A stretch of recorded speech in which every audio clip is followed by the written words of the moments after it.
ಹೀಗೆ ಅವಿನಾಶ್.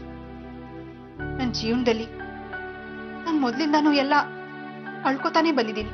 ಯಾಕಾಗ ಅನ್ಕೋತೀರಿ ಅತ್ತೆ? ನಾವು ಜೀವನದಲ್ಲಿ ಏನೋ ಒಂದನ್ನ ಕಳ್ಕೊಂಡ್ವಿ ಅನ್ಕೋತೀವಿ, ಆದ್ರೆ ಇನ್ನೊಂದು ಅಮೂಲ್ಯವಾದ ಸಿಕ್ಕಿದ್ದನ್ನ ನಾವು ಮರ್ತೇ ಬಿಡ್ತೀವಿ. ಆದ್ರೆ ನನ್ನ ವಿಷಯದಲ್ಲಿ ಮಾತ್ರ ನಾನು ಕಳ್ಕೊಂಡಿದ್ದೇ ಹೆಚ್ಚು ಅವಿನಾಶ್. ಚಿಕ್ಕ ವಯಸ್ಸಲ್ಲೇ ತಂದೆ ತಾಯಿನ ಕಳ್ಕೊಂಡೆ. ಮೋಹನ್ ಪ್ರೀತಿಗೋಸ್ಕರ ನಮ್ಮ ಅಣ್ಣಂದ್ರ ಪ್ರೀತಿನ ತವ್ರ ಮನೇನ ಕಳ್ಕೊಂಡ್ಬಿಟ್ಟೆ. ನಮ್ಮಿಬ್ರು ಪ್ರೀತಿ ಸಂಕೇತವಾಗಿ ಹುಟ್ಟಿದ ಮಗುನ ಈ ಸಮಾಜ ಏನನ್ನುತ್ತೋ ಅನ್ನೋ ಭಯಕ್ಕೆ ಕಳ್ಕೊಂಡ್ಬಿಟ್ವಿ. ಆಮೇಲೆ ಪಡಬಾರ್ದು ಕಷ್ಟಪಟ್ವಿ, ಯಾತನೆ ಅನುಭವಿಸಿದ್ವಿ. ನಾವೆಷ್ಟೇ ಹುಡುಕಿದ್ರು ನಮ್ಮ ಮಗು ಮಾತ್ರ ನಮಗ್ ಸಿಗ್ಲೇ ಇಲ್ಲ. ನಮ್ ಜೀವನ ಪೂರ್ತಿ ಆ ಮಗುನ ಹುಡ್ಕೋದೇ ಆಗೋಯ್ತು. ನಾನು ಹೆತ್ತ ಮಗಳು ನಮ್ ಕಣ್ಮುಂದೆನೇ ಇದ್ಲು, ಆದ್ರೂ ಅವಳು ನಮ್ ಮಗಳು ಅಂತ ನಮಗ್ ಗುರ್ಸಕ್ ಆಗ್ಲಿಲ್ಲ. ಹೆತ್ತ ಮಗಳಿಗಿಂತ ಹೆಚ್ಚಾಗಿ ಸಾಕಿದ್ ಸಾಕ್ ಮಗಳು ಅಪ್ಪ ಅಮ್ಮ ಅನ್ನೋ ಮಮಕಾರನೇ ಮರ್ತ್ಬಿಟ್ಲು. ಇವತ್ತು ನಾವು ಹೆತ್ತ ಮಗಳು ನಮಗ್ ಹತ್ರ ಆಗ್ತಾ ಇರ್ಬೇಕಾದ್ರೆ ನಾವು ಸಾಕಿದ ಮಗಳು ನಮ್ಮಿಂದ ದೂರ ಆಗ್ಬಿಟ್ಲು. ಇದನ್ನೆಲ್ಲ ಕಣ್ಣಾರೆ ನೋಡಿ ಸಂಕಟ ಪಡೋದ್ ಬೇಡ. ನೀನು ಒಬ್ಳೆ ಹೇಗಿ ಸಾಯಿ ಅಂತ ಮೋಹನ ನನ್ನ ಬಿಟ್ಟು ಹೊರಟೋದ್ರು. ಅತ್ತೆ, ನೀವು ಸಮಾಧಾನ ಮಾಡ್ಕೊಳ್ಳಿ. ಮಾವ ಎಲ್ಲೇ ಹೆದ್ರು ವಾಪಸ್ ಬಂದೇ ಬರ್ತಾರೆ. ಇಲ್ಲ ಅವಿನಾಶ್, ನನ್ಗೆ ದಿನೇ ದಿನೇ ಆ ನಂಬಿಕೆ ಹೊರಟೋಗ್ತಿದೆ.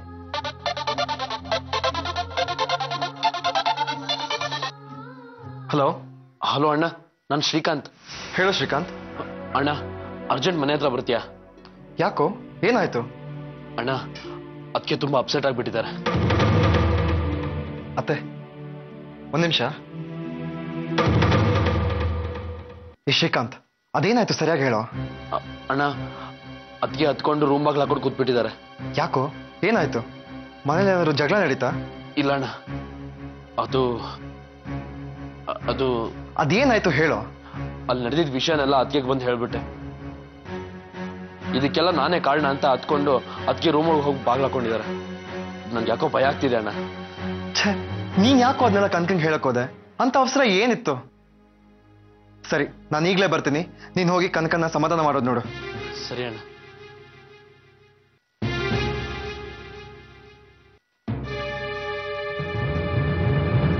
ಅತ್ತೆ, ಆಫೀಸಿಂದ ಫೋನ್ ಬಂದಿತ್ತು, ಏನೋ ಅರ್ಜೆಂಟ್ ಅಂತೆ. ನಾನು ಹೊರಡ್ತೇನೆ. ಆಯ್ತಪ್ಪ, ಪರವಾಗಿಲ್ಲ. ಎಷ್ಟೊತ್ತಂತ ನೀನು ನಿನ್ ಕೆಲಸ ಕಾರ್ಯಗಳನ್ನ ಬಿಟ್ಟು ಇಲ್ಲಿರಕ್ಕಾಗುತ್ತೆ ಹೇಳು? ನೀನ್ ಹೊರಡು. ಟೇಕ್ ಕೇರ್ ಅತ್ತೆ. ಏನಾದ್ರೂ ವಿಷಯ ಗೊತ್ತಾದ್ರೆ ತಕ್ಷಣ ನನಗೆ ಫೋನ್ ಮಾಡಿ. ಸರಿ.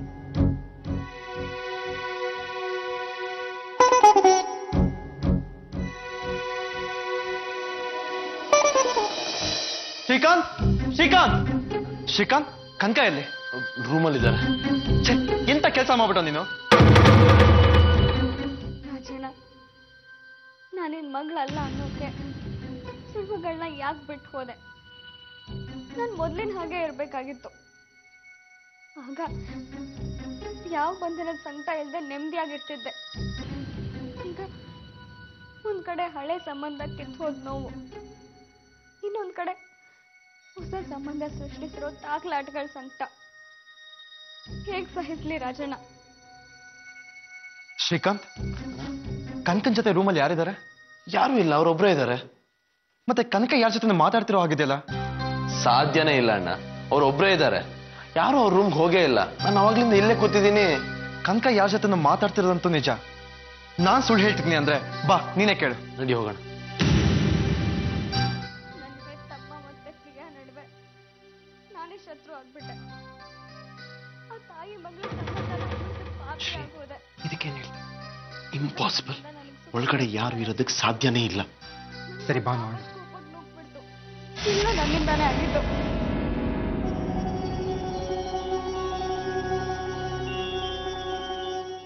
ಕನಕ, ರೀ, ನೀವಾ? ಕನಕ, ನೀನ್ ಯಾರ ಜೊತೆ ಮಾತಾಡ್ತಿದ್ದೆ? ನಾನಾ? ಯಾರ ಜೊತೆಗೂ ಇಲ್ವಲ್ಲ.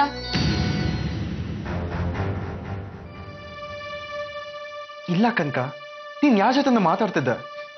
ಇಲ್ಲ ರೀ, ಯಾರಿದ್ದಾರೆ ಇಲ್ಲಿ ಮಾತಾಡೋದಕ್ಕೆ? ನೀನ್ ಮಾತಾಡ್ತಿದ್ದೆ. ಶ್ರೀಕಾಂತ್ ಕೂಡ ಕೇಳಿದಾನೆ. ಅಲ್ಲ ಕನಕ, ನೀನೀಗ ಒಬ್ಬೊಬ್ಳೆ ಮಾತಾಡ್ತಾ ಕೂತಿದ್ರೆ ನೋಡ್ದವ್ರು ಏನ್ ಅನ್ಕೊಳ್ಳೋದ ಹೇಳು? ಹುಚ್ಚಿ ಹುಚ್ಚಿ ಅಂತಾರೆ.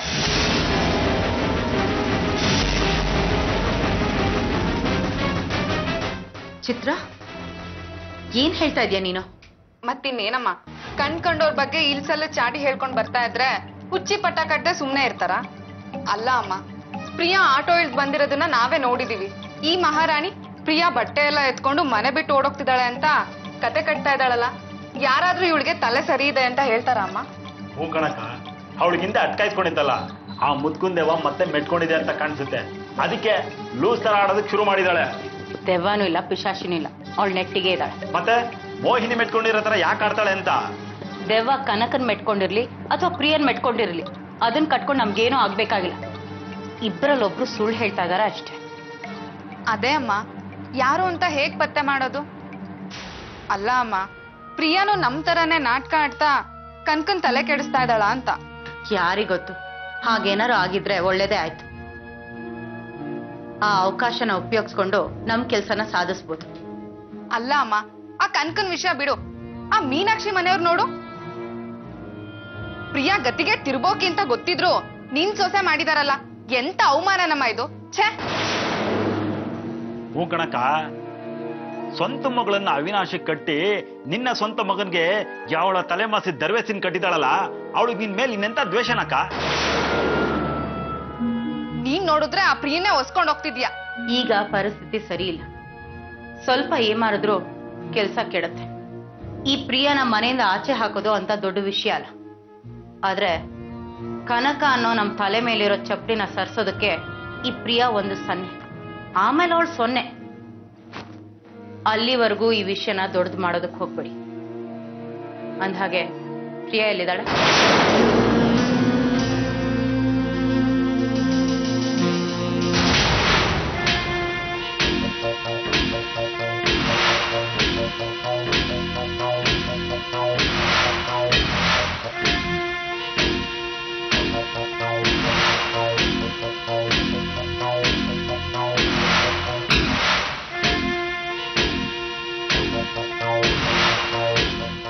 ಪ್ರಿಯಾ,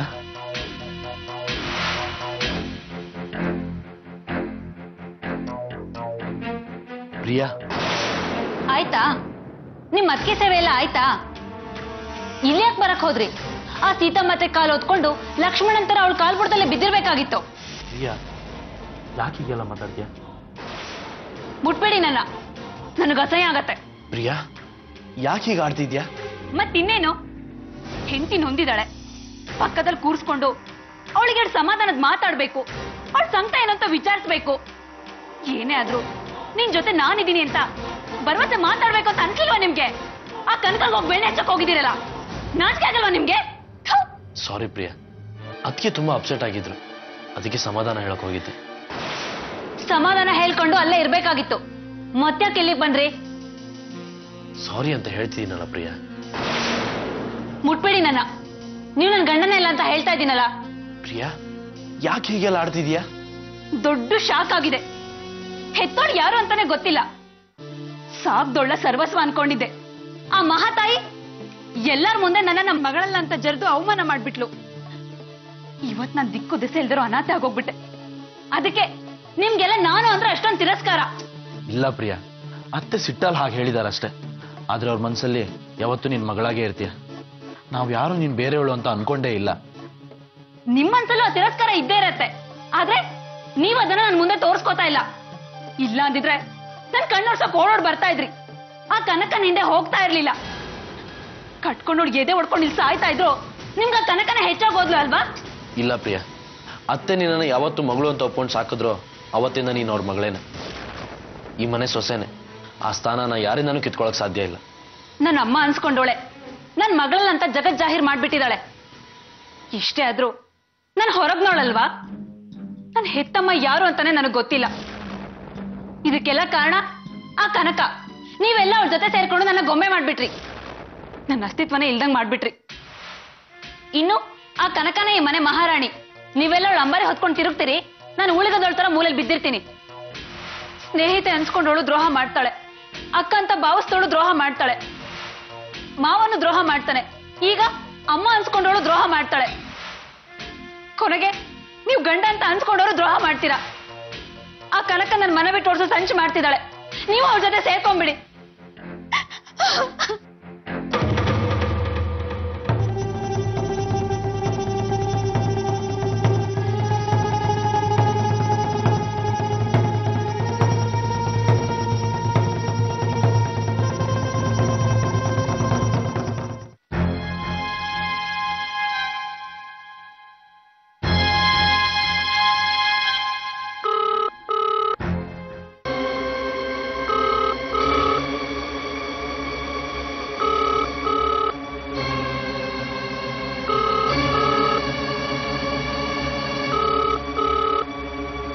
ಹಲೋ ಹಲೋ, ಏನು ಸರಿಯಾಗಿ ಕೇಳಿಸ್ತಾ ಇಲ್ಲ, ಸ್ವಲ್ಪ ಗಟ್ಟಿಯಾಗಿ ಮಾತಾಡಿ.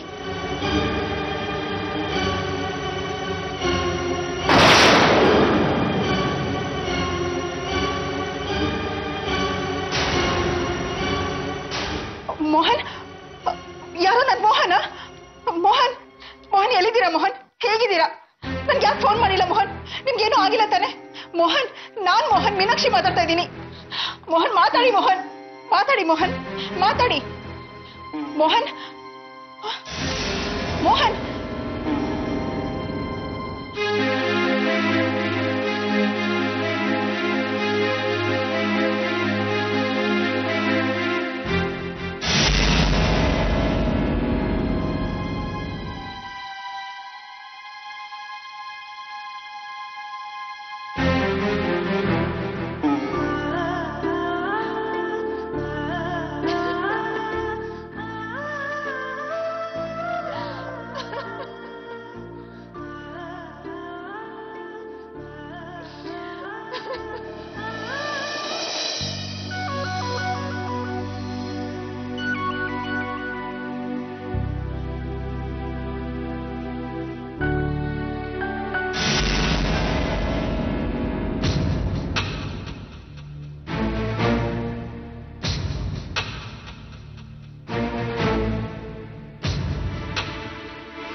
ಕನಕ, ಕನಕ,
ಕನಕ, ನೀನಾ? ನಾನೇ ರೀ. ಎಲ್ಲಿಗೆ ಹೋಗಿದ್ದೆ? ನಾನೆಲ್ಲಿ ಹೋಗಿದ್ದೆ? ಇಲ್ಲೇ ಇದ್ದೀನಲ್ಲ. ನೀವೇ ಮನೆ ಎಲ್ಲ ಸುತ್ತಾ ಇದ್ರಿ. ನಾನಾ? ಹಾ, ಇರ್ಬೋದು. ನಿದ್ದೆಗಳಲ್ಲಿ ನಾನೇ ಎಲ್ಲೋ ಎದ್ದೋಗಿದೆ ಅಂತ ಕಾಣಿಸುತ್ತೆ. ಸರಿ, ಹೊತ್ತಾಗಿದೆ, ಮಲ್ಗಣ ನಡಿ.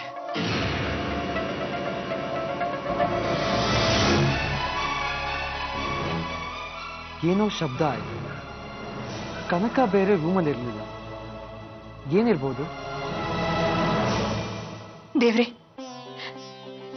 ನೀನು ದಯಾಮಯಿ, ಕರುಣಾಮಯಿ, ನಮ್ದವ್ರ ಕೈ ಬಿಡಲ್ಲ ಅಂತ ಹೇಳ್ತಾರಲ್ಲ, ಅದು ನಿಜ ದೇವ್ರೆ. ನೀನ್ ನನ್ನ ಕೈ ಬಿಡ್ಲಿಲ್ಲ. ಮೋಹನ್ ಎಲ್ಲೋ ಬದುಕಿದ್ದಾರೆ, ಅವ್ರು ಜೀವಂತವಾಗಿದ್ದಾರೆ ಅನ್ನೋ ಸೂಚನೆ ಕೊಟ್ಟಿಯಲ್ಲ, ನನ್ಗಷ್ಟೇ ಸಾಕು ದೇವ್ರೆ. ನಿಂಗೆ ಕೋಟಿ ಕೋಟಿ ಪ್ರಣಾಮಗಳು. ಮೋಹನ್ ಎಲ್ಲಿದ್ದಾರೋ, ಅವ್ರು ಯಾವ ಸ್ಥಿತಿಲಿದ್ದಾರೋ, ಅವ್ರು ಎಲ್ಲಿದ್ರು ಅವ್ರನ್ನ ಕಾಪಾಡಪ್ಪ. ಅವ್ರು ಆದಷ್ಟು ಬೇಗ ಮನೆಗೆ ವಾಪಸ್ ಬರೋ ಹಾಗೆ ಮಾಡಪ್ಪ. ಅವ್ರ ಮನೆಗೆ ಬಂದ ತಕ್ಷಣ ಮಕ್ಕಳನ್ನ ಕರ್ಕೊಂಡು ನಿನ್ ಸೇವೆಗೆ ಬರ್ತೀನಿ ದೇವ್ರೆ, ನಿನ್ ಸೇವೆಗೆ ಬರ್ತೀನಿ.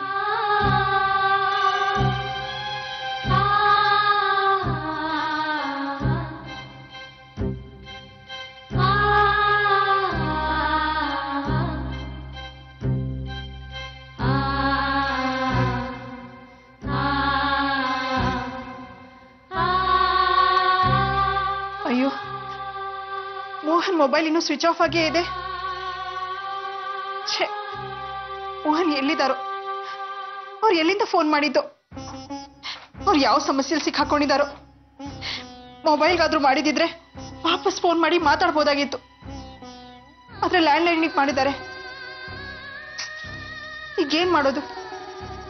ಇಷ್ಟೊತ್ತಲ್ಲಿ ಈ ವಿಷಯನ ನಾನು ಯಾರಿಗೆ ತಿಳಿಸ್ಲಿ?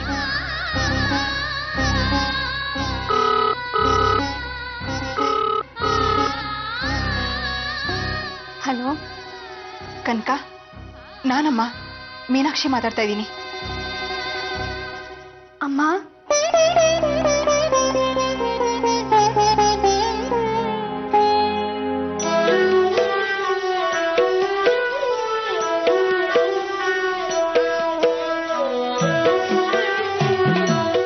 ಕನಕ, ಯಾಕಮ್ಮ ಏನು ಮಾತಾಡ್ತಾನೆ ಇಲ್ಲ? ಮತ್ತೆ ಈ ಅಮ್ಮನ್ ನೋಡಕ್ಕೆ ಏನ್ ಬಂದೇ ಇಲ್ವಲ್ಲ? ಬರ್ತೀನಮ್ಮ. ಬರೀ ಕೈಯಲ್ಲಿ ಹೇಗ್ ಬರ್ಲಿ? ನಿನ್ ಸ್ಥಿತಿ ನನ್ ಕೈಲಿ ನೋಡಕ್ ಆಗಲ್ಲಮ್ಮ. ಅಪ್ಪನ ಹುಡ್ಕೊಂಡೇ ಬರ್ತೀನಿ. ಕನಕ, ನಿಮ್ಮ ಅಪ್ಪನ ಸುಳಿವು ಸಿಗ್ಬಿಡ್ತು ಕಣೆ. ಹೌದಾ? ಏನ್ ಹೇಳ್ತಿದ್ಯಮ್ಮ ನೀನು? ಹ್ಞೂ ಕಣೆ, ಅದನ್ನ ಹೇಳ್ಬೇಕು ಅಂದ್ರೆ ನಾನು ಫೋನ್ ಮಾಡಿದ್ದು. ಏನು? ಅಪ್ಪನ ಬಗ್ಗೆ ಗೊತ್ತಾಯ್ತಾ? ಎಲ್ಲಿದ್ದಾರೆ ಅಪ್ಪ? ಎಲ್ಲಿದಾರೋ ಗೊತ್ತಾಗ್ಲಿಲ್ಲ. ಆದ್ರೆ ಅವ್ರದೇ ಧ್ವನಿ, ಅವರೇ ಫೋನ್ ಮಾಡಿದ್ದು. ನನಗ್ ಚೆನ್ನಾಗಿ ಗೊತ್ತಾಯ್ತು ಕಣೆ. ಎಲ್ಲಿದ್ದೀರಾ ಅಂತ ಕೇಳೋ ಅಷ್ಟೊತ್ತಿಗೆ ಫೋನ್ ಕಟ್ಟಾಗೋಯ್ತು. ಹೌದಾ? ಮತ್ತೆ ನೀನೇ ಫೋನ್ ಮಾಡ್ಬೇಕಾಗಿತ್ತು. ಪ್ರಯತ್ನ ಪಟ್ಟೆ ಕಣೆ, ಆದ್ರೆ ಅವರು ಲ್ಯಾಂಡ್ ಲೈನಿಗೆ ಮಾಡಿದ್ದು. ವಾಪಸ್ ಮಾಡಕ್ ಆಗ್ಲಿಲ್ಲ. ಅವ್ರು ಜೀವಂತವಾಗಿದ್ದಾರೆ ಅಂತ ಗೊತ್ತಾಯ್ತಲ್ಲ, ನನ್ಗಷ್ಟೇ ಸಾಕು. ಅವ್ರು ಫೋನ್ ಮಾಡಿದ್ದಕ್ಕೆ ನನ್ಗೆ ಎಷ್ಟೋ ಧೈರ್ಯ ಬಂತು. ಇವತ್ತಲ್ಲ ನಾಳೆ ಅವ್ರು ವಾಪಸ್ ಬಂದೇ ಬರ್ತಾರೆ ಅನ್ನೋ ಭರವಸೆ ಬಂತು ಕಣೆ. ಹೌದಮ್ಮ, ನೀವ್ ಹೇಳೋದ್ ನಿಜ.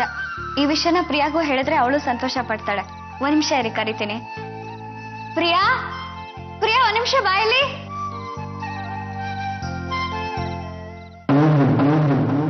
ಏನು? ಒಂದ್ ನಿಮಿಷ ಬಾಯಲ್ಲಿ, ಬೇಗ.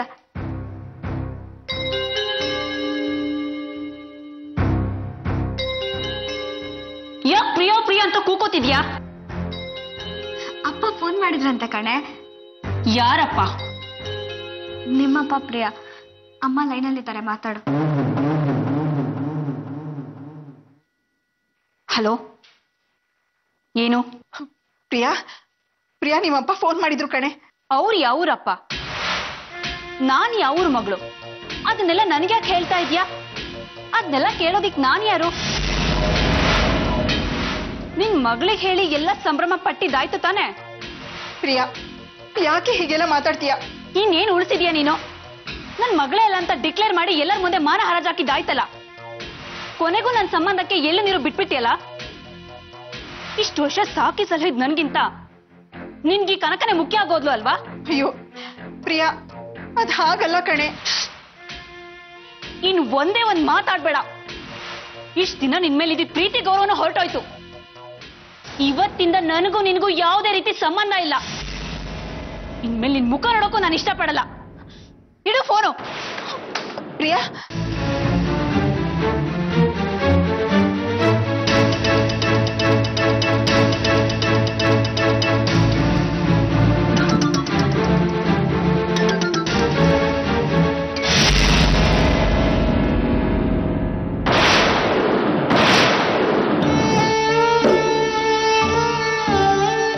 ಬೇಡ. ಇನ್ ಮುಂದೆ ಪ್ರಿಯಾ ಮತ್ತು ಕನಕಾಳ್ ಮಧ್ಯೆ ನಾನೇ ಕಿಚ್ಚು ಹಚ್ಚೋದು ಬೇಡ. ಅವರಿಬ್ಬರ ಮಧ್ಯೆ ಆಡ್ತಾ ಇರೋ ಈ ಅಸಮಾಧಾನದ ಹೊಗೆ ನನ್ನಿಂದಾಗಿ ಹೊತ್ಕೊಂಡು ಉರಿಯೋದು ಬೇಡ. ಇಬ್ರು ನನ್ನ ಕಣ್ಗಳೇ. ಯಾವುದನ್ನು ತಿಳ್ಕೊಂಡ್ರು ನನ್ಗೆ ಕಷ್ಟ. ನನ್ಗೋಸ್ಕರ ಅವರಿಬ್ರು ಇನ್ ಮುಂದೆ ಕಚ್ಚಾಡೋದು ಬೇಡ. ಕನಕ ನಾನು ಫೋನ್ ಮಾಡಿದ ತಕ್ಷಣ ಹೊತ್ತು ಗೊತ್ತು ನೋಡದೆ ಓಡ್ ಬರ್ತಾಳೆ. ಆದ್ರೆ ನಾನೇ ಸಾಕಿದ್ ಪ್ರಿಯಾ ಇಂಥ ಸ್ಥಿತಿಲೂ ನನ್ನ ವಿರುದ್ಧ ದ್ವೇಷ ಸಾಧಿಸ್ತಾ ಇದ್ದಾಳೆ. ನಾನ್ ಯಾಕೆ ಆ ದ್ವೇಷಕ್ಕೆ ತುಪ್ಪ ಸುರಿಬೇಕು? ಅವ್ರವ್ರ ಗಂಡ ಸಂಸಾರ ಅಂತ ಅವ್ರು ಚೆನ್ನಾಗಿರ್ಲಿ. ಕನಕ ಈಗಾಗ್ಲೇ ನನ್ನಿಂದ ನೋವು ಸಂಕಟನ ಅನುಭವಿಸ್ತಾ ಇದ್ದಾಳೆ. ಪ್ರಿಯಾನ ನನ್ನಿಂದ ದೂರ ಮಾಡದೆ ಅನ್ನೋ ಸಂಕಟದಿಂದ ಒದ್ದಾಡ್ತಾ ಇದ್ದಾಳೆ. ನಾನು ಅವಳನ್ನ ಹಚ್ಕೊಂಡು ಹೋದಷ್ಟು ಅವಳಿಗೆ ಹಿಂಸೆ ಇನ್ನೂ ಜಾಸ್ತಿ ಆಗ್ತಾ ಹೋಗುತ್ತೆ. ಬೇಡ. ಮೋಹನ್ ಹೇಳಿದ್ರಲ್ಲ, ಇನ್ ಮುಂದೆ ನಾವು ನಮಗೋಸ್ಕರ ಬದುಕೋಣ, ಯಾರನ್ನೂ ಆಶ್ರಯಿಸೋದು ಬೇಡ ಅಂತ ಹಾಗೆ ಇದ್ಬಿಡೋಣ. ಯಾರಿಂದನೂ ಯಾವ ನಿರೀಕ್ಷೆನೂ ಇಟ್ಕೊಳ್ಳೋದು ಬೇಡ. ಇನ್ ಮುಂದೆ ಏನೇ ಬಂದ್ರೂ ಅದನ್ನ ನಾನೇ ಎದುರಿಸ್ತೀನಿ.